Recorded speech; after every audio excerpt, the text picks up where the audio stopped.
should know. ஜெபம் என்பது A prayer நீ is, தேவனிடத்தில் தனித்திருப்பது it is when you மிகுந்த ஒரு பொக்கிஷம், remain in God's presence. கிடைக்காத ஒரு வாய்ப்பு. It's a gift. அப்படி நீங்க ஜெபிக்க ஆரம்பிச்சிட்டீங்கன்னா, When you pray to God, நீ வாழ்க்கையில அடைய கூடாதது அடைய முடியாததெல்லாம் அடைய முடியும். விசுவாசிக்கலாமே சொல்லுவேன்.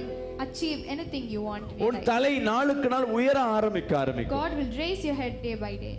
நீ எதை கேட்கிறாயோ அதை பெற்றுக்கொள்ள முடியும். You will get whatever you உன் ask. ஜனங்களுக்கு முன்பாக கர்த்தர் ஒரு பந்தியை ஆயத்தப்படுத்தி கொடுப்பார். God will surely raise your head. உங்க வாழ்க்கை முத்திரை மோதிரமாய் காணப்படும். Your life will be so இதெல்லாம் ஓகே. miraculous. இவ்வளவு பெரிய ஆசீர்வாதத்தை நீ பெறுவேன்னா பிசாசு சும்மா விட்டுடுமா? When will the Satan, ஏதாவது ஒரு தடையை பண்ணி விட்டுடும். he'll surely create an obstacle. என்ன தடை? What challenges? மாம்சமானது உனக்கு தடையா இருக்கும்.